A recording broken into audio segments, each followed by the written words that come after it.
And the first of the three derbies kicks off the weekend as local rivals Arsenal and Tottenham meet at the Emirates in Saturday's early match. There are 5 games at 3 o'clock UK time. Bournemouth against Brentford, Crystal Palace v Chelsea, Fulham v Newcastle, Liverpool against Brighton and Southampton against Everton before West Ham take on Wolves in the late match. The Manchester derby is Sunday's standout fixture before Leeds host Aston Villa. And then finally there's Monday's East Midlands derby between two Premier League strugglers, Leicester and Nottingham Forest.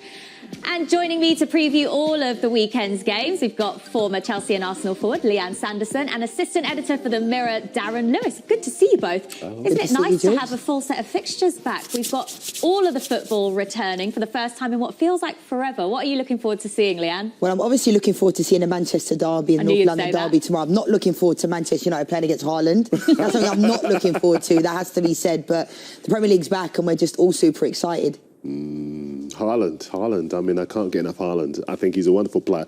I'm loving all the fixtures, the derbies, the intrigue, the subplots. But I just think we're seeing a superstar in real time in Haaland. I can't wait. Let's hope he has an off day on Sunday, hopefully. Well, it's so intriguing, isn't it? Because he's been outstanding. He's been quite remarkable since his arrival. Did you expect him to have this much of an impact this quickly? I think we all did. I don't think it was ever a doubt that he was going to score goals. I think at times we often talk about the players that don't adapt to the Premier League quickly, don't we? We say, oh, they've not adapted yet. But he just looks like an absolute machine. Can score different types of goals. You saw in the Champions League, the acrobatic goal he scored. The movement is incredible. You know, he pushes defenders off like they're not even there. And, you know, he's a fantastic player. And even though he plays for Manchester City, I'm just happy that we can see him week in, week out, because we want to see the best players in the Premier League. And he's brilliant, isn't he? Yeah, I totally agree. I think for us in newspapers, he's a phenomenon. And what he gives us is the potential to be able to talk about a footballer in terms that we talk about Messi at his peak, Ronaldo at his peak, Mbappe in France, they have him, they can talk about him, and there's all the circus around him. He's so much more down to earth. There's less intrigue around him, but huge excitement every weekend because he scored 11 goals in the Premier League so far already. I mean, the leaves are still in the trees, you know, and it's still basically ripping it up. 15 goals in total. And normally when there's huge hype around some footballers, they take their time to find their feet in the Premier League. This guy's hit the ground running, and he could become the first player in Premier League history this weekend to score a hat-trick in 3 home games in a row. How incredible would that be? That would be amazing. More on the Manchester derby a little bit later, but let's start with the North London derby. It is Arsenal against Tottenham. Let's hear from Antonio Conte, but first, Mikel Arteta.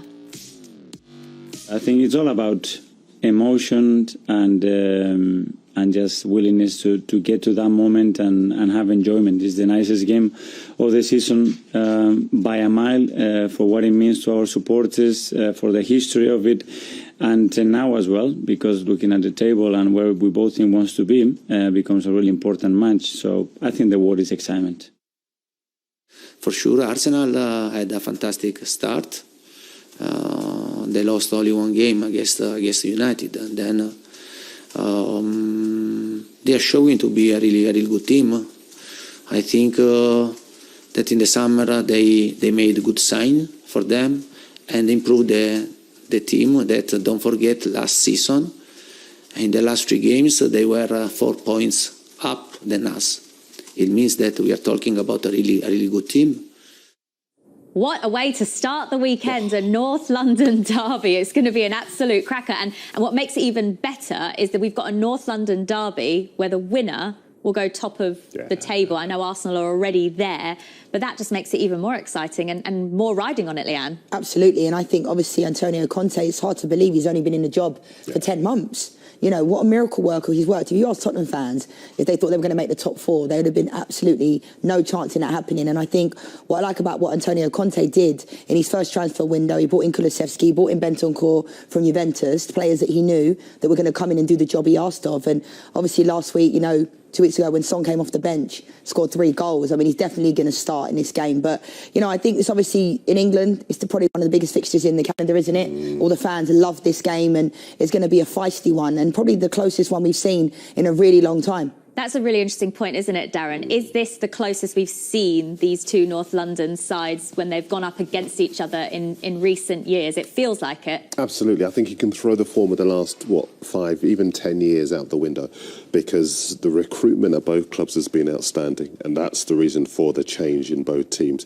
Arsenal's squad is deeper, Tottenham's squad is deeper. That's why Son was able to be dropped before the international break to rediscover his form, because it bought £50 million Richarlison. Richarlison now, and that's another subplot, if you like, because Richarlison and Gabriel Jesus fighting for the number 9 of the Brazil shirt. That is the reason why both players will be fired up. He's come off the back of 3 goals in 2 games for Brazil. Jesus didn't get called up, so he's got a point to prove. So both those players will be rearing to go in tomorrow's match. But it's the depth behind them. You've got the players who are available if defenders aren't available for Arsenal, like Kieran Tierney and Tomiyasu, who can play right back if Ben White isn't available.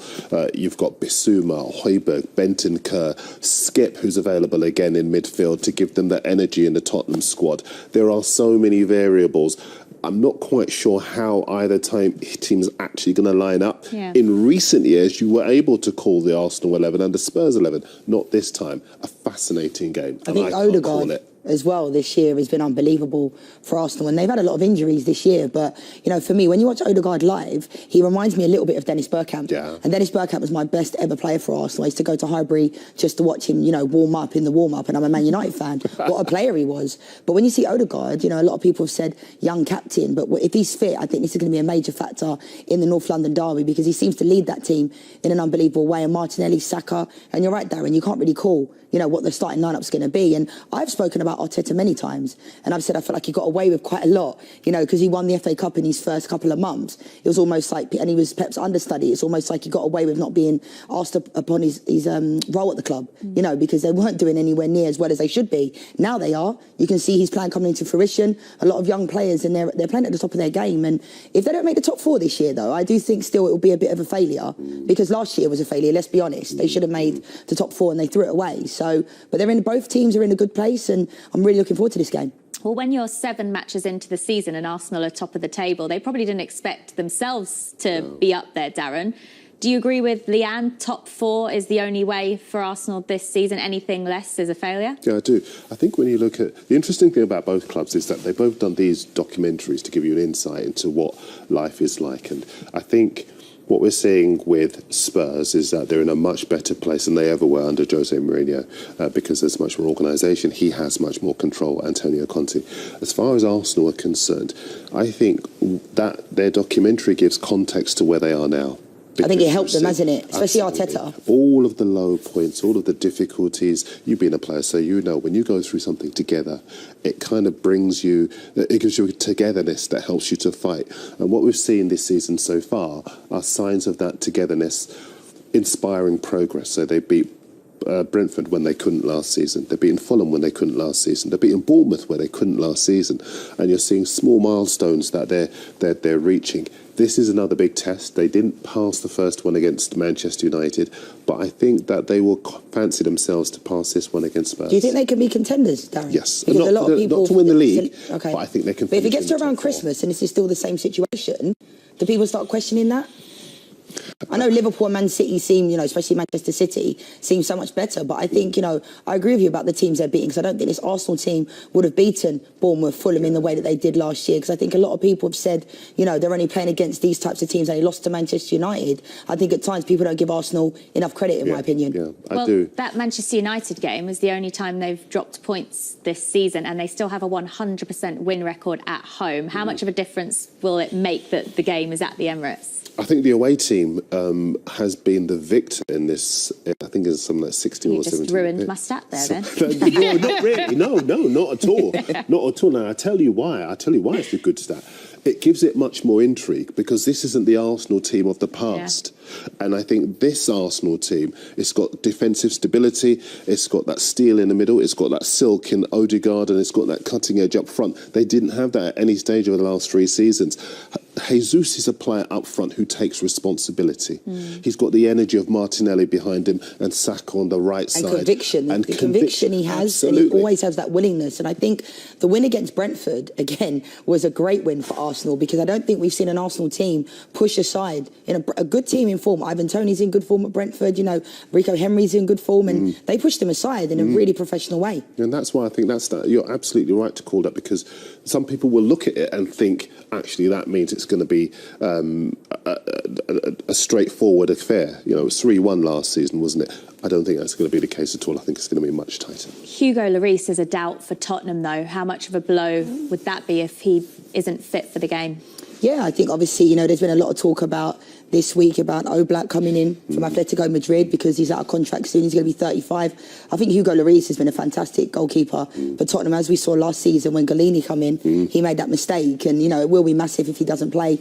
We'll have to wait and see. Hopefully he can play, because I think, you know, the way he plays out from the back, sweeper keeper coming off the line, I think it changes the way that Tottenham play. Obviously, they play a back three with Eric Dyer as well, but obviously we'll have to wait and see, because Sessegnon's been playing, you know, for Tottenham this year, which we didn't expect to see happening. So, but Antonio Conte is really good at adapting. I think that's something that you can see the players, they have a plan B and a plan C. So hopefully Hugo Lloris will be able to be fit and play.